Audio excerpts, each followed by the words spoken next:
नमस्कार, जोहार, सत श्री अकाल साथियों। एग्जाम फाइटर नंबर 1 पे आप सभी का बहुत बहुत स्वागत है। और बात करेंगे बिहार में अपकमिंग असिस्टेंट प्रोफेसर की बम्पर वैकेंसी के बारे में। जैसा कि आप अवगत हैं, बिहार में 4261 पदों पर असिस्टेंट प्रोफेसर की परमानेंट रिक्रूटमेंट आने वाली है। इसका अपडेट मैं आप सभी को काफ़ी समय से देता आ रहा हूँ, लेकिन आपको ये भी पता होगा कि मैंने बैट के बारे में अपडेट दिया है कि बिहार में बिहार पात्रता परीक्षा होगी, बिहार एलिजिबिलिटी टेस्ट होगी इस वैकेंसी से पहले। तो इसके बारे में आज बात करेंगे। और नए या पुराने नियम से होगी भर्ती। आपको ये भी पता होगा यूजीसी ने एक नया नियम बनाया है, यूजीसी ने एक नया ड्राफ्ट तैयार किया है, लेकिन ये अभी लागू नहीं हुआ है ना। ये अभी लागू ने 5 फरवरी तक आवश्यक सुझाव ही मांगे हैं। इसके बाद क्या सुझाव होता है, क्या परिवर्तन किया जाएगा और इसके बाद फिर ये लागू होगा। अभी यूजीसी ने इसे लागू नहीं किया है, अभी वैकेंसी भी बिहार में आई नहीं है। तो क्या ये नए नियम से भर्ती आएगी या पुराने अनुसार से जिस प्रकार चल रहा है एपीआई बेस्ड ऐसे ही होगा, इन सभी मैटर्स पे बात करेंगे। तो चलिए, और इस पर बात करने के लिए आज हम लोग एक वेबसाइट का सहारा लेंगे, kosi-study.com। kosi-study.com के माध्यम से जो न्यूज़ है इसी को हम लोग आज एनालिसिस पे चलेंगे और फिर अपना एनालिसिस देने का प्रयास करूँगा। ये वेबसाइट अगर कुछ कह रही है तो उस पर हम लोग फिर अपना निष्कर्ष देंगे कि आखिर होना क्या है। तो चलिए, बिहार असिस्टेंट प्रोफेसर वैकेंसी 2025 के बारे में इनका कहना है फरवरी में शुरू होगी। यह भर्ती प्रक्रिया कब शुरू होगी? फरवरी में, यानी नेक्स्ट मंथ में यह भर्ती प्रक्रिया शुरू हो जाएगी, ऐसा kosi-study.com का कहना है। बिहार असिस्टेंट प्रोफेसर वैकेंसी 2025 भर्ती प्रक्रिया फरवरी में होगी शुरू। यहाँ भी इसने ये लिखा है, बिहार में जल्द ही असिस्टेंट प्रोफेसर के लिए आवेदन प्रक्रिया शुरू होने वाली है। इसके लिए शिक्षा विभाग द्वारा तैयारी कर ली गई है। उम्मीद है फरवरी 2025 में बिहार में असिस्टेंट प्रोफेसर भर्ती के लिए आवेदन प्रक्रिया शुरू कर दी जाएगी। बिहार असिस्टेंट प्रोफेसर वैकेंसी 2025 के लिए उम्मीदवार ऑनलाइन माध्यम से आवेदन जमा कर सकेंगे। शिक्षा विभाग द्वारा अभी 4261 पद स्वीकृत किए गए हैं। इसके लिए ऑनलाइन माध्यम से आवेदन प्रक्रिया की जाएगी। हालांकि यह आवेदन प्रक्रिया कुछ समय पहले ही शुरू हो जाने की उम्मीद थी, लेकिन यूजीसी के गाइडलाइन में बदलाव का इंतजार किया रहा है। इनका कहना है कि यूजीसी ने जो गाइडलाइन अभी दिया है उसका इंतजार किया जा रहा है, उसी नए नियम के तहत भर्ती होगी, इनका साफ साफ कहना है। ठीक है, और आपको पता है यूजीसी ने क्या नया नियम बनाया है, तो उसको भी पहले हम लोग देख लेते हैं, फिर बाद में चलेंगे बिहार में उस पर क्या होना है। तो यूजीसी ने जो अभी पात्रता का मापदंड बनाया है, जो गाइडलाइन बनाया है असिस्टेंट प्रोफेसर के लिए, उसके बारे में बात करेंगे। जैसा आपको पता है एनईपी 2020 के तहत अब यूनिवर्सिटी में असिस्टेंट प्रोफेसर बनने के लिए प्रक्रिया को लचीला आयोग बनाने का कार्य कर रही है, यूजीसी कार्य कर रही है। इसके लिए ड्राफ्ट उन्होंने तैयार कर लिया है। विश्वविद्यालय में 2 तरह के नियमित शिक्षक होंगे ना। विश्वविद्यालय में, यूनिवर्सिटी में अब नियमित जो परमानेंट टीचर होंगे असिस्टेंट प्रोफेसर, वह 2 तरह के होंगे, है ना। और तीसरा जो वर्ग होगा उसको कहेंगे प्रोफेसर ऑफ प्रैक्टिस, जो कि टोटल जितना सीट रहेगा उसका उनका 10% रहेगा। मान लीजिए किसी यूनिवर्सिटी में अगर 100 सीट है तो 10 जो सीट है वो फिक्स रहेगा किसके लिए? प्रोफेसर ऑफ प्रैक्टिस के लिए। और ये कह सकते हैं परमानेंट नहीं होंगे, ये 3 साल के लिए आएंगे। प्रोफेसर ऑफ प्रैक्टिस कितने साल के लिए आएंगे? 3 साल के लिए। और बाद बाकी जो 90% सीटें हैं वो नियमित असिस्टेंट प्रोफेसर का रहेगा, रेगुलर असिस्टेंट प्रोफेसर का रहेगा, परमानेंट असिस्टेंट प्रोफेसर का रहेगा। तो ये जो 3 साल के लिए प्रोफेसर ऑफ प्रैक्टिस आएंगे, ये कौन होंगे? इंडस्ट्रीज या अपने क्षेत्र के दिग्गज, है ना, जाकर यहाँ पर में सेवाएं देंगे, जिनको काफ़ी ज़्यादा कह सकते हैं एक्सपीरियंस है।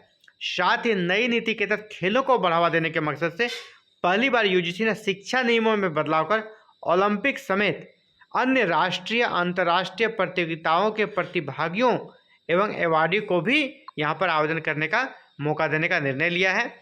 दिव्यांग खिलाड़ियों को फिजिकल फिटनेस टेस्ट से बाहर रखा गया है। स्नातक डिग्री के साथ Asian para games, Asian games, Asia cup, भारतीय स्पोर्ट्स के राष्ट्रीय विजेता सीधे असिस्टेंट डायरेक्टर एवं फिजिकल एजुकेशन एंड एक्सपोर्ट्स या असिस्टेंट प्रोफेसर बन सकेंगे। यानी इनको डायरेक्ट बनाया जाएगा, इनका कोई भी फिजिकल कह सकते एग्जाम भी नहीं होगा।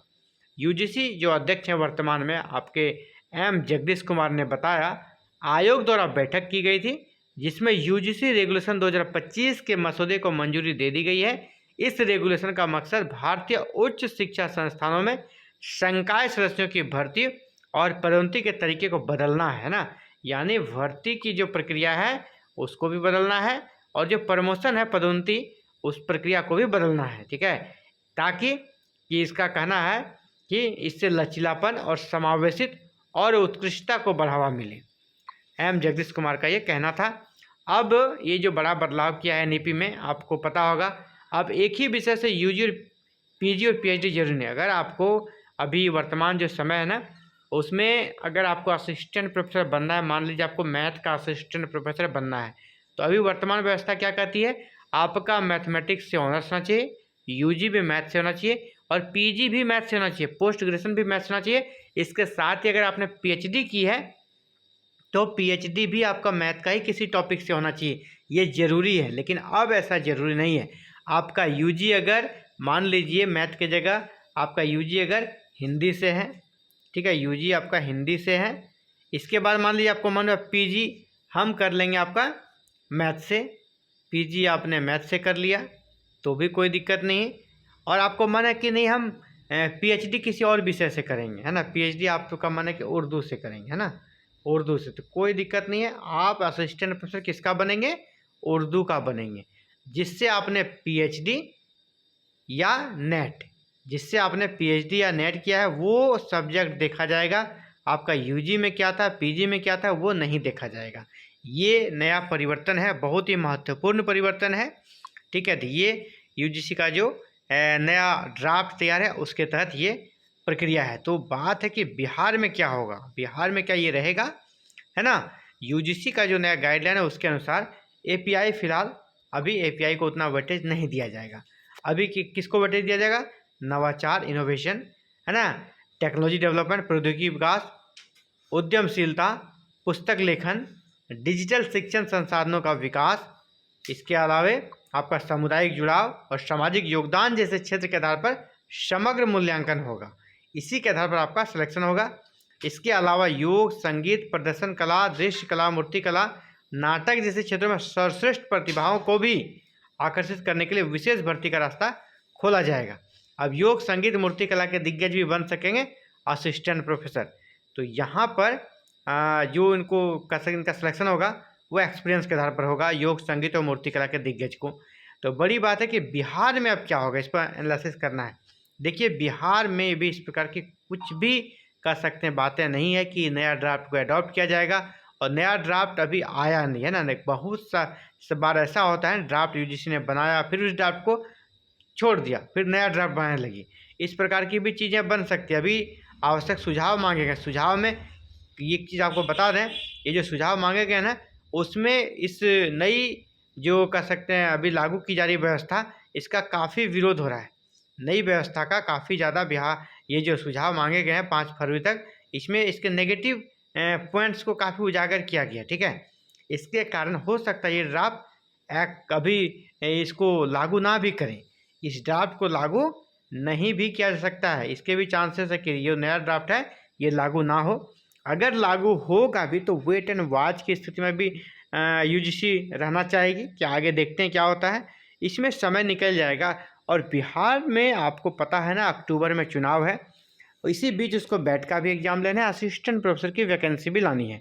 तो ये जो फरवरी वाला मैटर है ना, मैं फरवरी में इसकी गारंटी देता हूँ कि फरवरी में आपका क्या होगा, वैकेंसी नहीं आएगी, फरवरी में आपका बैट आएगा, फरवरी में आपका बैट आ जाएगा। और बैट का एग्ज़ाम आपका अप्रैल तक हो जाएगा। बैट का एग्ज़ाम कब हो जाएगा, अप्रैल में। बैट का एग्ज़ाम बिहार एलिजिबिलिटी टेस्ट का एग्ज़ाम आपका अप्रैल में होगा। और इसके बाद असिस्टेंट प्रोफेसर की वैकेंसी आएगी। तब तक अगर यूजीसी का ड्राफ्ट लागू हो जाता है तो नए नियम के तहत भर्ती हो सकती है।